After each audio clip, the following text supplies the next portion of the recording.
क्या अमीरी सिर्फ मेहनत से आती है? क्या ज्यादा पढ़ा लिखा इंसान ही पैसे को समझ सकता है? क्या जितना ज्यादा पैसा कमाओगे उतनी ही जिंदगी आसान हो जाएगी? इन सवालों के जवाब शायद आपने अपने अनुभव से लिए होंगे, लेकिन मॉर्गन हाउसल ने इनका जवाब साइकोलॉजी से दिया है। आज हम बात करेंगे उस किताब की जिसने करोड़ों लोगों की पैसे को देखने की सोच बदल दी, द साइकोलॉजी ऑफ मनी। इस किताब का एक ही मकसद है, पैसे को समझना जरूरी नहीं है, पैसे को महसूस करना और समझदारी से सोचना जरूरी है। आप मेहनत करके पैसा तो कमा लेंगे, लेकिन क्या आप उसे संभाल पाएंगे? क्या आप पैसा लगाकर उसे बड़ा बना पाएंगे? क्या आप खुद को लालच और डर से बचा पाएंगे? आज की इस लंबी लेकिन जिंदगी बदल देने वाली वीडियो में हम जानेंगे इस किताब के हर चैप्टर की गहराई रियल लाइफ उदाहरणों के साथ। तो चलिए शुरू करते हैं। Chapter 1, no one's crazy. कोई पागल नहीं होता। हर इंसान की पैसे को लेकर अपनी कहानी होती है। एक बच्चा जो गाइस्टीज में गरीबी में पला, उसे पैसे की कीमत पता है। एक लड़का जो 2008 के क्रैश में नौकरी खो बैठा, उसे मार्केट से डर लगता है। एक लड़की जो बचपन से अमीरी में रही, उसे रिस्क लेने में कोई डर नहीं लगता। मॉर्गन हाउसल कहते हैं, लोग पैसे के मामले में अजीब फैसले नहीं लेते, वो फैसले अपनी जिंदगी के अनुभवों से लेते हैं। सीख, दूसरों के पैसे के फैसलों को मत जज करो, उनका अनुभव आपसे अलग है। एक्शन पॉइंट, अपनी फाइनेंशियल स्ट्रेटेजी अपने हिसाब से बनाओ, दूसरों की नकल से अमीरी नहीं आती। Chapter 2, luck and risk. किस्मत और रिस्क। किसी का करोड़पति बनना किस्मत हो सकता है, और किसी का दिवालिया होना रिस्क का नतीजा। बिल गेट्स ने अपने स्कूल में पहला कंप्यूटर देखा, ये किस्मत थी। वहीं उसके क्लासमेट कैंडिवंस, जो उतना ही होशियार था, एक हादसे में मर गया, ये रिस्क था। कभी भी अपने फायदे का 60% क्रेडिट मत लो, और किसी की बर्बादी का मजाक मत उड़ाओ। इसमें किस्मत और रिस्क दोनों का हाथ हो सकता है। एक्शन फुल रहो, जीतने के बाद घमंड मत करो, और हारने के बाद खुद को मत कोसो। Chapter 3, never enough. कभी काफी नहीं होता। राजेश ने करोड़ों कमाए, लेकिन फिर भी अंदर से खाली था। वो और चाहता था, और आखिरकार वो एक धोखाधड़ी में फंस गया। मॉर्गन कहते हैं, पैसा तब तक नहीं टिकता जब तक आपको ये नहीं पता कि कितना काफी है। अगर आपको कभी ये नहीं लगेगा कि अब काफी है, तो आप हमेशा लालच के शिकार रहेंगे और एक दिन सब खो देंगे। एक्शन पॉइंट, अपनी लक्ष्मण रेखा तय करो। एक लिमिट तय करो कि इतना पैसा मेरे लिए काफी है, और वहां पहुंचकर रुकना सीखो। Chapter 4, confounding compounding. चमत्कारी चक्रवृद्धि। वॉरेन बफेट की कुल दौलत का 90% हिस्सा उन्होंने 60 की उम्र के बाद कमाया। क्यों? क्योंकि उन्होंने कॉम्पाउंड इंटरेस्ट को 20+ सालों तक चलने दिया। सीख, पैसा कमाना उतना जरूरी नहीं, पैसा टिकाना और कॉम्पाउंड होने देना उससे कहीं ज्यादा जरूरी है। एक्शन पॉइंट, पैसा जल्दी डबल करने के चक्कर में मत पड़ो। छोटे निवेश को लंबे समय तक चलने दो, वही असली अमीरी देगा। Chapter 5, getting wealthy versus staying wealthy. अमीर बनना और अमीर रहना। अमीर बनना आक्रामक रणनीति से होता है, रिस्क लेना, बड़ा सोचना। लेकिन अमीर रहना एकदम उल्टा है, सावधानी, संयम और रक्षा। मोगन कहते हैं, अमीर बनने के लिए ऑप्टिमिज्म चाहिए, और अमीर बने रहने के लिए पैरानोया। सीख, पैसा बनाने के बाद उसे खोने का डर हमेशा याद रखो। सेविंग, डाइवर्सिफिकेशन और सरल जीवन शैली अमीरी को टिकाती है। एक्शन पॉइंट, हर साल अपनी नेटवर्थ को सिर्फ बढ़ाने की सोच मत रखो, उसे बचाए रखने की रणनीति भी बनाओ। इस भाग की समाप्ति, कोई पागल नहीं। Chapter 6, tails you win, tails ही जीतते हैं। अमीर बनने के रास्ते में 4 में से 90 आइडिया फेल हो सकते हैं, लेकिन अगर 10 में से 1 आइडिया काम कर गया तो वही लाइफ बदल देता है। Success is not about always being right, it's about being right enough times. सीख, टेल इवेंट्स, यानी रेयर ओकेजन्स आपकी पूरी फाइनेंशियल सफलता की वजह बनते हैं। सिर्फ 1 स्टॉक या 1 आइडिया आपकी जिंदगी बदल सकता है। एक्शन पॉइंट, अपनी असफलताओं से मत डरिए, कोशिश करते रहिए, क्योंकि एक दिन टेल इवेंट आपका इंतजार कर रहा है। चैप्टर 7 फ्रीडम ही असली दौलत है। आप करोड़ों कमा सकते हो, लेकिन अगर सुबह उठकर वही करना पड़े जो पसंद नहीं, तो वो दौलत आपको खुशी नहीं देगी। मॉर्गन कहते हैं, The highest form of wealth is the ability to wake up and say, I can do whatever I want today. Financial freedom का मतलब है आपकी जिंदगी के फैसले कोई और नहीं, आप खुद लें। एक्ट पैसे से ऐसी आजादी खरीदो जहां टाइम, एनर्जी और डिसीजन आपकी मर्जी के हों। Chapter 8 man in the car paradox, दिखावे का धोखा। एक आदमी मनहगी कार में घूम रहा है। लोग उसे देखकर कार की तारीफ करते हैं, आदमी की नहीं। मॉर्गन कहते हैं, हम सोचते हैं लोग हमें देखकर इंप्रेस हो रहे हैं, जबकि वो सिर्फ चीजों को एडमायर करते हैं, इंसानों को नहीं। सीख, दिखावे से खुशी नहीं मिलती। रियल खुशी अपने नियंत्रण, रिश्ते और आजादी में है। एक्शन पॉइंट, अमीरी को दिखाने के लिए मत कमाओ, अमीरी को जीने के लिए कमाओ। Chapter 9 wealth is what you don't see, जो दिखता नहीं वही असली दौलत है। आपका बैंक बैलेंस, इन्वेस्टमेंट्स, सेविंग्स, ये दिखते नहीं है, लेकिन ये असली दौलत है।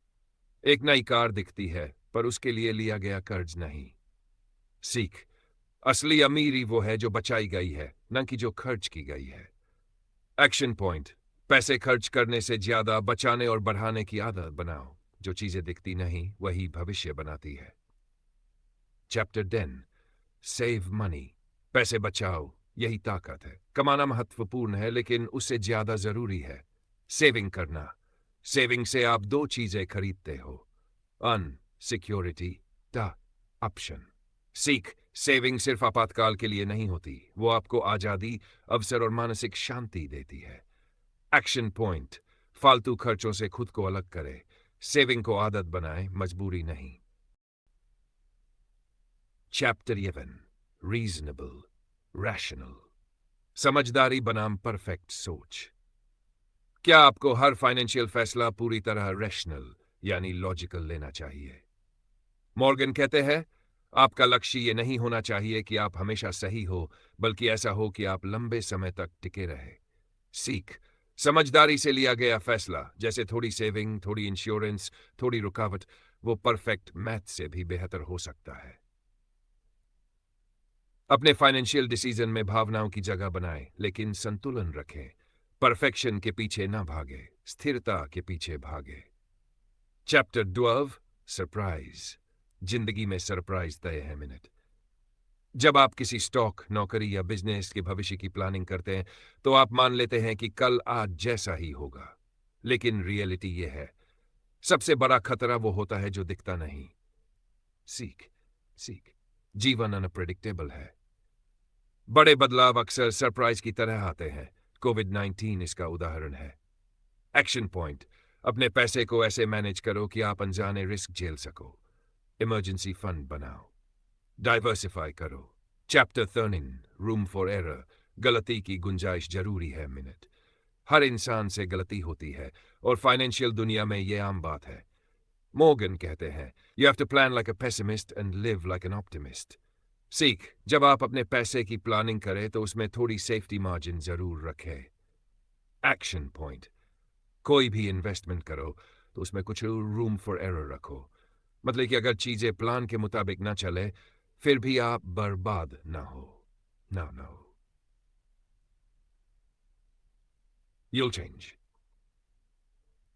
DT साल का व्यक्ति और 60 साल का व्यक्ति, दोनों की सोच अलग होती है। Long term planning is essential, but your goals will evolve. सीख, आज जो गोल्स लगते हैं बड़े, जरूरी नहीं कि वो 60 साल बाद भी वैसे ही रहे। एक्शन पॉइंट, अपने फाइनेंशियल प्लान को फ्लेक्सिबल बनाओ, रेगुलर रिव्यू करो और खुद के बदलावों के अनुसार अपने गोल्स अपडेट करते रहो। चैप्टर 15 नथिंग्स फ्री, हर चीज की कीमत होती है। शेयर मार्केट में पैसा कमाना आसान है, लेकिन उतार चढ़ाव यानी वोलेटिलिटी की कीमत पर। मॉर्गन कहते हैं, everything has a price, the key is to recognise and pay it willingly. सीख, अगर आप मार्केट के रिवॉर्ड्स चाहते हैं तो उसके अप्स एंड डाउन्स भी झेलने होंगे। एक्शन पॉइंट, डर कर नहीं, समझ कर निवेश करो और समझो कि हर फायदा कुछ इमोशनल या फाइनेंशियल कीमत के साथ आता है। Chapter 6 you and me. हर किसी की सोच अलग होती है। किसी के लिए शेयर बाजार एक जुआ है और किसी के लिए लॉन्ग टर्म वेल्थ का जरिया। मॉर्गन कहते हैं people do crazy things with money but no one's crazy, just different. सीख।